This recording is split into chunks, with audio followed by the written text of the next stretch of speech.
கௌரவ பிரதி சபாநாயகர் அவர்களே, என்னுடைய நேரத்தை இந்த நேரத்திலிருந்து கணிப்பிடுங்கள் தயவு செய்து. Yes, yes, from now onwards. Okay, thank you so much. Starts now. இன்றைக்கு தண்டனை கோவை திருத்தச் சட்டம் மூலம் இங்கு கொண்டு வரப்பட்டிருக்கின்றது.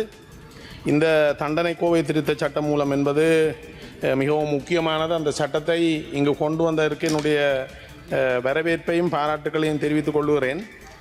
இந்த தண்டனை கோவை சட்டத்திலே புதிதாக உள்வாங்கப்பட்ட இந்த பிள்ளைகள் தொடர்பான சரீர தண்டனை, அதே போல் பிள்ளைகள் தொடர்பான உடல் ரீதி அல்லாத தண்டனை தொடர்பான உள்வாங்கல்கள் எங்களுடைய நாட்டை பொறுத்தவரையிலே மிகவும் முக்கியமானவை.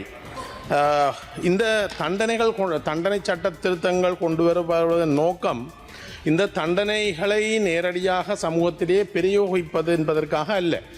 ஒரு ஆரோக்கியமான சமுதாயத்தை முன்னோக்கி கொண்டு செல்வதற்கான வழிகாட்டுதல்களை வழங்குவதற்காக இந்த தண்டனை கோவை இந்த இவ்வாறான சட்டங்கள் இங்கு கொண்டு வரப்படுகிறது. அந்த வகையிலே எங்களுடைய சமூகத்தை ஆரோக்கியமாக கொண்டு செல்வதற்கான முழு பொறுப்பும் இந்த பாராளுமன்றத்துக்கு இருக்கின்றது. அந்த வகையிலே இந்த சட்டத்திலே குறிப்பிடப்பட்ட விடயங்கள் நிச்சயமாக எங்களுடைய சமூகத்தை நல்வழிப்படுத்துகின்ற ஒரு ஆரோக்கியமான சமூகமாக கட்டியெழுப்புகின்ற தேவைக்காக பயன்படுத்தப்படலாம் என்பதுதான் என்னுடைய நிலைப்பாடாக இருக்கின்றது. இருந்தாலும் இந்த சட்டம் மூலம் இன்று கலந்துரையாடப்படுகின்ற போது ஒரு சில விடயங்களை நான் இங்கு சுட்டிக்காட்ட விரும்புகிறேன். இங்கு முக்கியமாக 308(1) இந்த பகுதியிலே குறிப்பிடப்பட்ட சில விடயங்கள் இதில் இழிவுபடுத்தலை விளைவிக்கும் சாத்தியம் என்று சொன்னால் அதுக்கான பொருள் கோடல்கள் இதில் போடப்பட்ட சில சொற்களுக்கான அளவீடு பொருள் கோடல்களை நாங்கள் இந்த சட்டத்தை முழுமையாக வெளியிடுகின்ற போது உள்வாங்கப்பட வேண்டும் என்ற கோரிக்கையை நான் முன்வைக்கின்றேன். அதே போல் இந்த சட்டத்திலே தமிழ் மொழிக்கும் ஆங்கில மொழிக்கும் இடையில் சில வித்தியாசங்கள் இருக்கின்றது. அதையும் இந்த சந்தர்ப்பத்திலே நான் உங்களுக்கு குறித்து காட்ட விரும்புகிறேன்.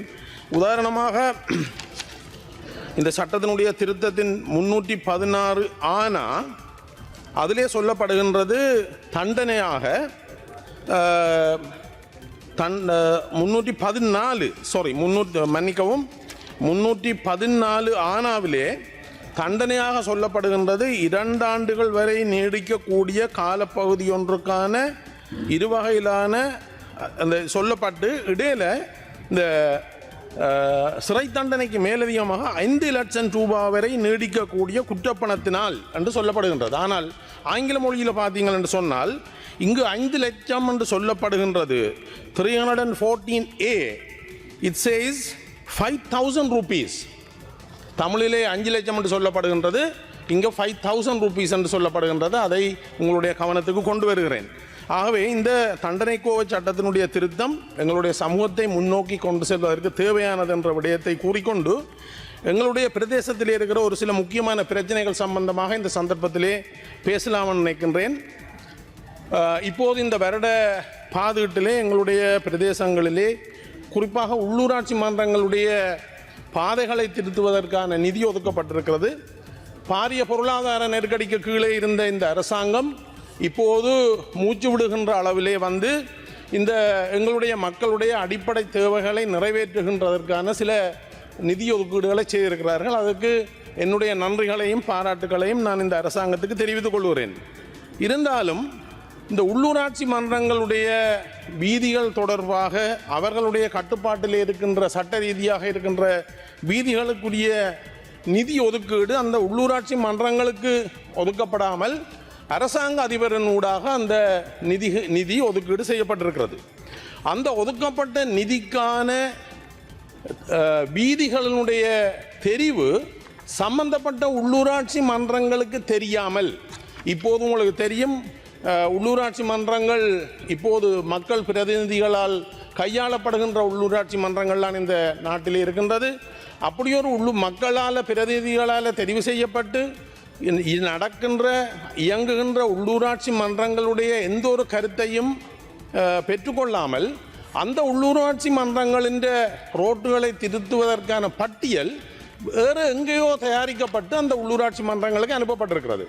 அந்த உள்ளூராட்சி மன்றங்கள பட்டியலில் இருக்கின்ற ஆராய்ந்து பார்க்கும்போது சில உள்ளூராட்சி மன்றங்களிலே உதாரணத்துக்கு செட்டிகுளம் பிரதேச சபையை பொறுத்தவரையிலே ஒரு உள்ளூராட்சி ஒரு வட்டாரத்துக்கு 18 ரோட்டுகள் ஒதுக்கப்பட்டு வேறு சில மிகவும் மோசமான வட்டாரங்களுக்கு எந்த விதமான ஒரு ரோட் கூட ஒதுக்கப்படாத சூழ்நிலை காணப்படுகிறது. ஆகவே இந்த உள்ளூராட்சி மன்றங்களுக்கு ஒதுக்கப்பட்ட வீதி திருத்தங்களுக்கான ஒதுக்கப்பட்ட அந்த நிதியை உள்ளூராட்சி மன்றங்கள் அவர்கள் ஒரு கான்ட்ராக்டர் மாதிரி இல்லாமல் அரசாங்க அதிபருக்கு பணம் அனுப்பப்பட்டு யாரோ அந்த உள்ளூராட்சி மன்றத்தினுடைய ரோட்டுகளை தெரிவு செய்து அதை பூரணப்படுத்துகின்ற அல்லது ரிப்பேரை செய்கின்ற கான்ட்ராக்டர்ஸாகத்தான் இப்போது இந்த உள்ளூராட்சி மன்றங்கள் இருக்கின்றது. இது ஒரு பாரதூரமான விஷயம். இந்த நிதி ஒதுக்கீட்டுடன் சம்பந்தப்பட்ட அமைச்சர் இதில் கூடிய கரிசனை எடுத்து இந்த பிரச்சனையை வழிமுறையை கையாள வேண்டும். நன்றி. ஆகவே இந்த உள்ளூராட்சி மன்றங்கள் அவர்கள் மக்கள் பிரதிநிதிகள் இப்போது ஒவ்வொரு வட்டாரங்களாக சென்று அந்த மக்களோடு கலந்துரையாடி அந்த மக்களுடைய தேவைகளை அறிந்து அவர்கள் அதை ஒரு ப்ரையாரிட்டி லிஸ்ட் வச்சிருக்கிறார்கள். அப்படியான சூழ்நிலையில் அந்த உள்ளூராட்சி மன்றங்களோடு சம்பந்தம் இல்லாதவர்கள் இந்த ரோட்டுகளை தெரிவு செய்வதன் ஊடாக உண்மையான இந்த நிதி ஒதுக்கீடு அதிக தேவை இருக்கின்ற மக்களுக்கு போய் சென்றடைவதை தடுக்கின்ற செயற்பாட்டை செய்ய வேண்டாம் என்று சம்பந்தப்பட்ட அமைச்சரிடம் நான் என்னுடைய வினயமான கோரிக்கையை நான் முன்வைக்கிறேன். ஆகவே இப்போது தயாரித்து அனுப்பப்பட்ட அந்த உள்ளூராட்சி மன்ற வீதிகளுடைய பட்டியலை அரசாங்க அதிபரும் உள்ளூராட்சி மன்ற நிர்வாகிகளும் கலந்துரையாடி ஒரு இணக்கமான தீர்வுக்கு வந்து அரசாங்கத்தாலே ஒதுக்கப்பட்ட அந்த நிதி மக்களுக்கு பிரயோசமானதாக மாறுவதற்குரிய ஏற்பாட்டை இந்த அரசாங்கம் செய்ய வேண்டும் என்று நான் மிகவும் தாழ்மையாக கேட்டுக்கொள்கிறேன். அதே போல தற்போது எங்களுடைய வவுனியா நகரசபை மாநகர சபையாக தரம் உயர்த்தப்பட்டிருக்கிறது. பெயர் பலகை தரம் உயர்த்தப்பட்டிருக்கிறது. அவர்களுக்கான அடிப்படையான மாநகர சபைக்குரிய வசதிகள் ஆளணிகள் அங்கு இருக்கவில்லை. ஆகவே இந்த அரசாங்கம் எதிர்காலத்தில் 2026ஆம் ஆண்டிலாவது அவர்களுடைய ஆளணியை நிரப்புவதற்கும் அதே போல் வவுனியா மாவட்டத்திலே இருக்கின்ற ஒரே ஒரு உள்ளூராட்சி மன்றம் தீயணைப்பு படையை கொண்ட உள்ளூராட்சி மன்றம் முழுமையான வவுனியா மாவட்டத்திற்கும் இந்த தீயணைப்பு படை பயன்படுத்தப்படுகிறது. தீயணைப்பு படை என்று சொல்லப்படுகின்ற ஒரு வாகனமும் ஒரு ஆம்புலன்ஸும் தான் இருக்கிறது. தனியான ஒரு பிரிவு அங்கு உருவாக்கப்படவில்லை. அதற்குரிய முக்கியமான காரணம் ஆளணி நிதி. ஆகவே எதிர்வருங்காலத்தில் இந்த பாதுகாட்டிலாவது இந்த ஒரு மாவட்டத்துக்கு பொறுப்பாக இருக்கின்ற இந்த மாநகர சபையினுடைய எனக்கு ஒரு நிமிடம் தாருங்கள்.